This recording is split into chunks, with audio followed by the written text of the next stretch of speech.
Hello, welcome to Rising Star. My name is Ruth. Today we are talking about the Fool, and I'm going to do my best job to tell you as much as I can about the Fool. I've been compiling this information for a while. There's a lot. I'm not going to give it all in this video. There might be a part two. I might do a part two later on. But when it comes to tarot, the information is endless. You will always be learning more about tarot. You can never know everything that there is to know about it. It's a practice. The same with astrology. And the Fool's actually a really good example of how we don't know everything. So, in tarot, we have the major arcana and the minor arcana. The major arcana is the Fool through the world, 0 through 21. 22 cards, that is. Arcana means secrets. So these are the major secrets. The big spiritual secrets come with the Fool. And the Fool is on a journey. So the major arcana goes through a story of the Fool's journey, and he begins in a naive energy. He's inspired and ready to take action on this idea, but he has no idea where this journey is going to take him. And the entire journey is full of spiritual lessons that the Fool encounters. And each card in the major arcana is an archetype.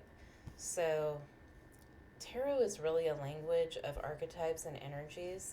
Once you understand the energy and the archetype, you can have a much broader understanding of something. So you should go into tarot, if you're trying to learn tarot, go into it thinking about the energies. And something that I do still is, how do I even explain this? So, if there's a situation in my life, I'll think, what tarot cards represent this situation? Or if I'm listening to a song, I'll think, what tarot cards represent, what would this song represent? And think about it like that, because it's a language. So basically you're learning a new language here. All right, so let's get into the Fool. So I have note cards here. If you see me looking down, I'm looking at my note cards. There's a lot of information. I'll do my best. I like to talk a lot. So the number on the Fool is 0. This is the only 0 in the entire tarot. This is the only 0. And as we know, as we learned in school, 0 is not actually a number. It comes between two numbers. It's nothing and it's everything. It's the alpha to the omega. It's the entire universe. It encompasses everything. So, as I learned tarot, the Fool is Aquarius energy, but I feel like the Fool is the entire zodiac. The Fool has everything here. You see this bag he has? He has this wand here. Wands represent fire in tarot. And then he has this bag, which is full of other tools, which he will unfold when we get to the Magician. We'll see the tools he has. But he has all of the elements here between his wand and his bag. And he truly encompasses the entire zodiac, every sign, every energy, every element. This is the Fool's journey. This not only is this the beginning of the Fool's journey, but this is the Fool's journey. All right. I hope that's making sense to you. So on this Fool card, this is from the Hermetic Tarot of the Golden Dawn, the Order of the Golden Dawn. It says the spirit of ether. And this is kind of like the creation, ideas and things, they come out of the void, right? The void is the nothingness. The 0 is the nothingness. The 0 is the void. I'm going to try not to get too off track with you guys, but as I speak, more things are coming. And so this idea is emerging out of the void here that the Fool's now taking action on. That's a combination of divine feminine and divine masculine energies in itself. I'm not even going to go into all that right now. But basically, the spirit of ether is where I was going from that. So this idea has emerged from the ethers and into the Fool's mind, into the Fool's consciousness, and now he's taking action on it. So right here where my finger is, My camera's not the best. That's the Hebrew letter Aleph. All right. So there are 22 letters in the Hebrew alphabet, and there are 22 cards in the major arcana, 0 through 21. Aleph means the oneness of God. Um, Take with that what you will, but that's like the wholeness of the zero. I don't know how to even articulate that better, but that's the wholeness of the zero, the oneness of God, the alpha to the omega, the entire universe. Everything is within the full card, is what I'm getting to. So Aleph comes from the word Eleph, which I'm pretty sure is Greek. I did not confirm that before I wrote my notes. But Eleph means ox, patience, strength, determination to reach a goal. So we'll come across patience and strength and determination, all those energies throughout the major arcana and throughout the Jewel's journey, the Fool's journey. He is a jewel, this guy. All right. So the basic meaning of the Fool card is taking a risk. All right. He has no idea where he's going here. He's about to walk off this cliff. So he had this idea. Do you see the feather that's in his hat? Feather is air energy. It's this, and at the very top of his head, that's your crown chakra. So he received this spiritual download through his crown chakra. He's had this inspirational idea, and he's very adventurous. It's kind of like your inner child energy that's in the Fool. Not having any idea what consequences are going to be, but just feeling so energized to do something. This energized, adventurous spirit is just guiding him. He's like being fueled by passion at this point, right? This inspiration and this passion. So yellow symbolizes very optimistic energy. There's a lot of yellow on this card. So when you see yellow on a tarot card, it's a very happy, optimistic energy. And he has the sun behind him here. So that sun is shining down on him. It's illuminating his path. It's sending him all of this optimistic energy. He has this white rose in his hand. White is purity, and the rose, I should have gone more into the rose before I started this. I wasn't even thinking about how far this is going to take me. The rose is an alchemical symbol. It's a never-ending type of thing, kind of like the 0 on the Fool card. It's like unfolding, but also enfolding, I guess. I don't know if enfolding's a word, but it's folding in on itself. It's like this never-ending pattern that happens with the rose, it just keeps going around and around. The Fool's journey never stops either. We go through many Fool's journeys throughout our lives. Maybe you can think about a time when you just, it's almost impulsively took something up, not knowing where it was going to take you, but you just went with something, or you went for something, or you decided to just move, leave town and move somewhere else, not knowing where it was going to take you, right? Every time we begin a cycle, we're on a new Fool's journey, and we have new lessons to learn. You're not going to learn all the lessons on one Fool's journey. It takes many of them. Like, it's a never-ending cycle throughout your lifetime. That's what I'm getting to. Sorry, guys, I can go on for days. Also, he's wearing yellow boots. He's being guided by this optimistic energy here. Now, traditionally, actually, let's not get to that yet. I want to finish the symbolism of the card. So he has this little white dog here that's following him. Again, white is purity, pure intentions. There's nothing, like the Fool isn't planning on the dangers that lie ahead of him. He's about to walk off of a cliff, okay? He has no fear. He's completely just going for it. What am I getting at with this? He's just completely fearless. He has no idea what lies ahead of him. It seems foolish to do such a thing, right? That's why he's called the Fool. But he has this little dog here who's kind of like his spirit guide that's following him on his path to guide him and protect him. Unfortunately, also look at this dog. That's a very I don't know how well you can see it because that's black and white, but that's an overly protective dog. Like, he's kind of scary. We will see the dog again in another card later on, not even in the major arcana. Um, but where is it going with that? The dog. Just a minute, guys. Give me a sec. My brain's on overload right now. It's unfortunate to me, I think, that we don't see the dog in every card. I kind of dislike that about the art of the Waite-Smith deck, but I'm not going to complain because I also love the art in the Waite-Smith deck. So he has these mountains behind him in the distance, and mountains signify wisdom. Again, we have white snow on top of the mountains. He will reach a pure state in the end, right? So, what else was I going to say about his imagery? So look at his clothing. He's definitely dressed like a court jester. If you look closely, if you have a Fool card and you can look closely at it, or if you want to look one up online, so there's these, it's basically like fruit, I guess, that's on this card, but each one is an 8-spoked wheel, which is interesting. We'll get to the Wheel of Fortune later. That's an 8-spoked wheel. There's 8 pagan holidays in a year. It's a significant number, which brings me back, actually, we'll get back to that in a minute.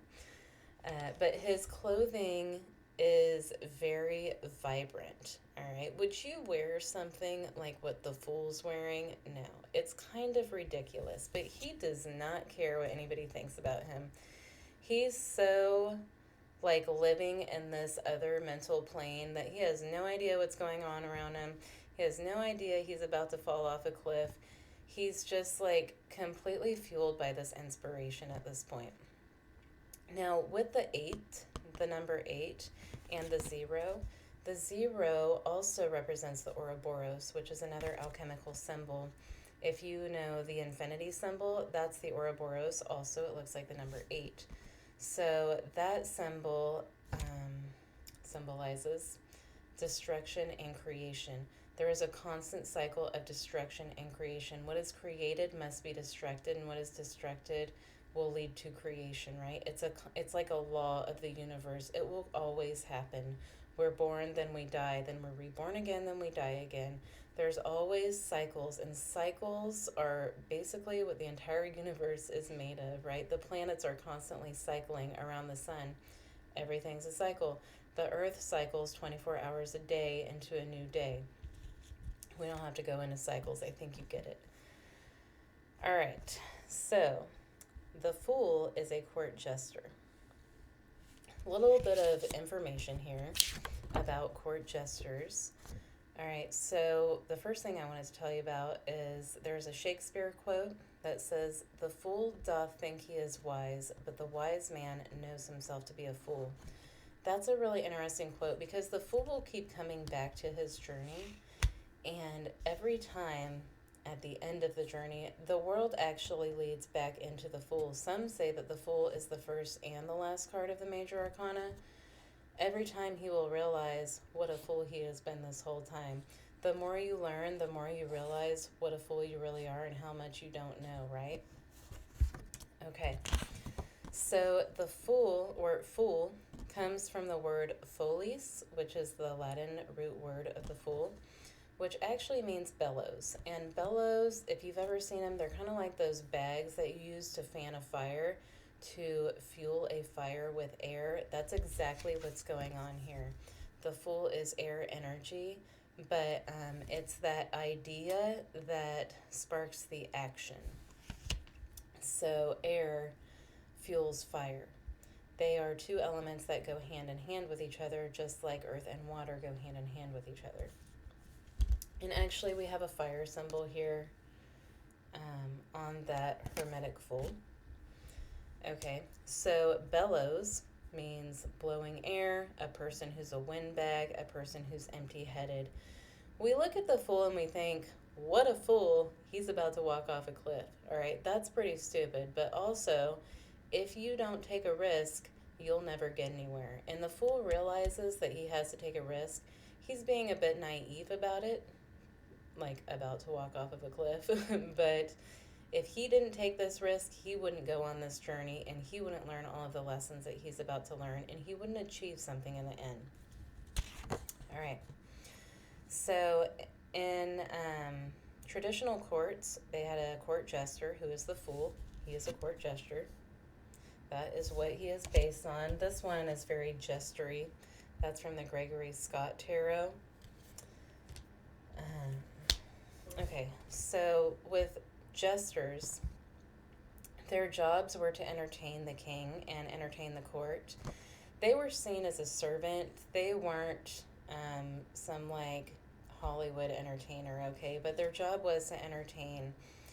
And a lot of times their jokes were political, like political style jokes, making fun of, whatever was going on politically in that time. I like to think of like Saturday Night Live. Like I feel like they're kind of like court jester energy.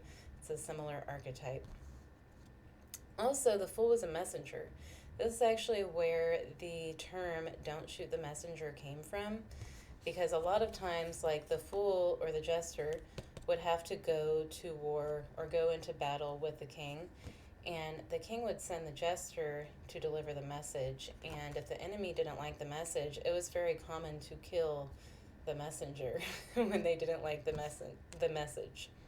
All right.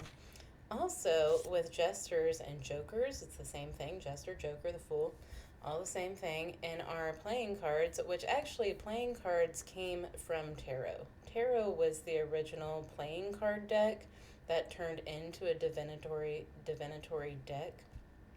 Now today in our playing cards, which you can actually use to divine with, we have jokers. I think there's 2 jokers in a deck. I haven't played cards in a while, and I love playing cards. There's 2 jokers in a deck, and that's like a wild card, right? Like anything can happen with a joker depending on the game that you're playing. So, like this guy, he's a wild card. We don't know what he's going to do next. All right. I like to think that the fool here, he's leaving home, right? He's like a vagabond. He's got his bag. He's off on this journey here. But it feels like he's leaving a life behind. And it's, to me, as a jester, he's escaping the confines of the court, because the jesters really had no freedom in a court. They were just servants. In some cases, they could eventually get land for themselves after they had served in the court for so long. But some of them were treated terribly. Some were treated better, depending on the court, and probably depending on the jester too. But yeah, they didn't exactly live an easy life. But I feel like he's escaping. It's almost like he's had this epiphany here that he's not going to live the way he was told to live anymore, and he's going to do his own thing, and he doesn't give a crap what anybody thinks about it. I love that about the Fool. That's very Aquarian energy also. All right. This card also really can represent a desire for adventure. When it comes out in your reading, it can be an adventurous energy, taking a risk, a whole new beginning, a whole new journey, or it can be somebody actually acting foolish, especially if it comes out reversed. I don't generally read reversed energy. I don't like to mix up my cards like that. If something flips out reverse, I will definitely read it like it is reverse. But when you're learning tarot, don't complicate yourself with reverse meanings. If you truly understand the upright version of a card, if it comes out reversed, you'll know why. And there is not one meaning for any card. Every card has an endless number of meanings every card can have, depending on what your intuition is telling you. So when it comes out reversed, you'll know based on the context of the other cards. Just want to throw that in there for you. So we have this guy. He's the Fool. He's desiring adventure and a new journey here. This is from the Lightseers tarot deck. I really like this one. I love that she has the crystal in her hand. I feel like this Fool is really being guided by spirit here. And this is like a trust fall. The Fool has a lot of faith to follow what he's following here, to follow this divine inspiration that he's getting through the feather in his cap, through his crown chakra. And this Fool in the Lightseers deck is really like a trust fall. Also, she has these prayer beads around her neck, if you can see that. I love that her dress is yellow. It's very optimistic. And then this pattern in the water, that's like the flower of life in sacred geometry. If you want to look into that, feel free to. Like I said, there's like endless amounts of information that come along with the Fool. Now, this Fool, he has a white flower behind him and a red flower in front of him, and that red flower is signifying the danger that he could be walking into. So every deck that you get, you're going to learn something new. Every time you look at a new Fool tarot card, you're going to learn something new about the Fool, which is really awesome about how many decks there are now, and like the variety and the different styles of artwork and everything. Now on this Fool card from the Hermetic Tarot, if you can see where my finger is, that has the symbol for Pluto on it. I can tell you at the moment when Pluto was discovered, I want to say early 1900s. I want to say like 1926, but I could be wrong. But when the Waite-Smith deck was created, actually, yeah, I think the Waite-Smith deck was created in the early 1900s, late 1800s. So it's probably around the 1920s when Pluto was discovered. Pluto hadn't been discovered yet when this Waite-Smith Fool was created. And the Order of the Golden Dawn, they added in this Pluto symbol. And I think Pluto's very fitting for this. Like I said, the Fool encapsulates all energies, all elements, all zodiac signs, all archetypes. Really, the Fool is everything. But Pluto is a transformational planet, also a revealer of secrets. So this Fool is embarking on a journey that will not only transform him, well, the transformation really comes from the secrets in himself the secrets inside of himself that he learns about himself throughout his journey. And every journey teaches us things about ourselves, right? Sometimes it's negative, shadowy sides of ourselves, like that Plutonian energy. Usually it's negative, shadowy sides about ourselves. That's the human existence. All right, so this Fool card, this is from the Ostara deck. She's a witch on her broomstick flying off into the distance. But I just wanted to share with you a few different versions of the Fool. And I'm sure there's something missing, and I'm trying to grasp onto that right now because there were so many things that I wanted to say, and I couldn't even organize it because everything, I have these note cards, right? But everything plays into everything else. It's like so multi-layered when you get into talking about tarot. So I hope that was helpful. I hope you found it interesting and you learned something. And if you have additional information that you want to share about the Fool and his journey, I would love to hear about it in the comments. Have a good one, and I hope to see you again soon.